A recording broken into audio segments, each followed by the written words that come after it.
ദിവ്യാത്മാക്കൾക്കെല്ലാം വിനീതമായ നമസ്കാരം. നമ്മൾ എവിടെയായാലും വേണ്ടില്ല, ക്ഷേത്രത്തിലായാലും വേണ്ടില്ല, വീട്ടിലായാലും വേണ്ടില്ല, കാട്ടിലായാലും വേണ്ടില്ല, മറ്റേ അത്യന്തം പ്രകൃതിരമണീയമായ സ്ഥലത്തായാലും വേണ്ടില്ല, സ്ഥലമല്ല പ്രാധാന്യം, മനസ്സാണ്. മനസ്സ് എപ്പോഴും നമുക്ക് ഈശ്വരോന്മുഖമായി തീർക്കാൻ കഴിയുന്നു എങ്കിൽ നമ്മൾ എവിടെ ഇരുന്നാലും സമാധാനമായിരിക്കും. ഇതിന് മനസ്സിനെ നമുക്ക് നിയന്ത്രിക്കാൻ സാധിക്കുന്നില്ലെങ്കിൽ പിന്നെ എവിടെ ഇരുന്നിട്ടും വലിയ കാര്യമൊന്നുമില്ല.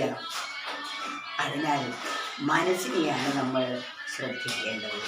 കാനനത്തിലിരിക്കലും ജടയോടുകൂടിയിരിക്കലും കാവ്യവസ്ത്രമൊടുക്കലും ശിവകാശിലിംഗലിരിക്കലും മാനസത്തിനെ നിന്നിൽ നിർത്തുവതിന്നു ശക്തി വരായിലോ മാനുഷന്റെ സമസ്തവും പഴുതാണ് ഹേ ഹരിഗോവിന്ദ.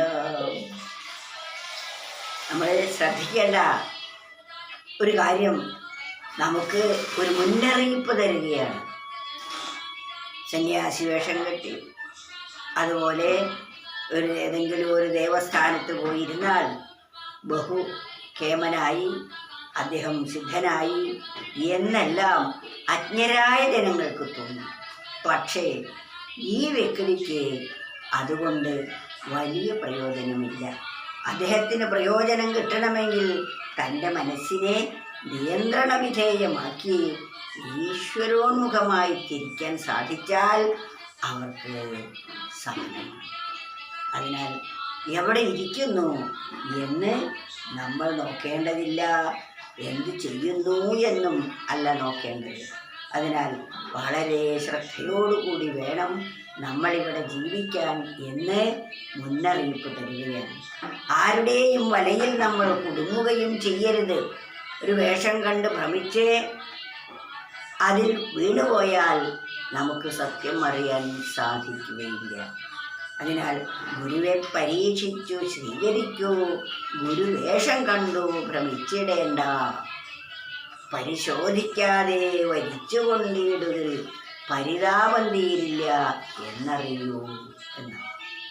അതിനാൽ കാനനത്തിലിരിക്കലും ജടയോടുകൂടിയിരിക്കലും കാവ്യവസ്ത്രമൊടുക്കിലും ശിവകാശിലിംഗലിരിക്കലും. കാവ്യവസ്ത്രമെടുത്ത് ജടയും ആയി, അതുപോലെ അങ്ങനെയൊക്കെ ഇരിക്കുകയാണെങ്കിലും മനസ്സത്തിനെ നിന്നിൽ നിർത്തുവതിന്നു ശക്തി വരായില്ലോ. മനസ്സ് ഈശ്വരനിൽ നിർത്തുവാൻ നമുക്ക് കഴിയുന്നില്ലെങ്കിൽ മാനുഷന്റെ സമസ്തവും പഴുതാണ് ഹേ ഹരിഗോവിന്ദ. ആ മനുഷ്യൻ്റെ മനസ്സിനെ ഈ വേഷവിധാനങ്ങളോ അതുപോലെ പുണ്യസ്ഥലങ്ങളിലോ പോയിരുന്നത് കൊണ്ട് മാത്രമായില്ല മനസ്സ് ഈശ്വരനിലേക്ക് തിരിച്ചുവിടാൻ സാധിക്കുന്നില്ലെങ്കിൽ മനുഷ്യൻ്റെ എല്ലാം വിഫലമായിരിക്കും. അതിനാൽ പരമപ്രധാനമായ കാര്യം മനസ്സിലാക്കി അതിനുള്ള പരിശ്രമമാണ് നാം ചെയ്യേണ്ടത്.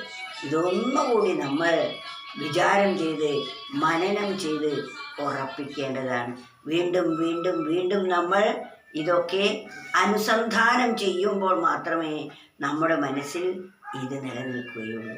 ഒന്നങ്ങ് കേട്ടുപോയോ അതൊക്കെ എനിക്കറിയാം എന്ന് പലരും പറയാറുണ്ട്. പക്ഷേ അതുകൊണ്ടായില്ല, അതുമായി നാം താതാത്മ്യം പ്രാപിക്കണം. അതാണ് കാനനത്തിലിരിക്കലും. കാട്ടുപോയിരുന്നു, അതുകൊണ്ടൊന്നും കാര്യമില്ല. ജടയോടുകൂടിയിരിക്കലും കാവ്യവസ്ത്രമൊടുക്കിലും ശിവകാശിലിംഗലിരിക്കലും മനസ്സത്തിനെ നിന്നെ നിർത്തുവതിന്നു ശക്തി വരായില്ലോ മാനുഷന്റെ സമസ്തവും അരുതാണു ഹേ ഹരിഗോവിന്ദ. ഹരേ കൃഷ്ണ ഹരേ കൃഷ്ണ.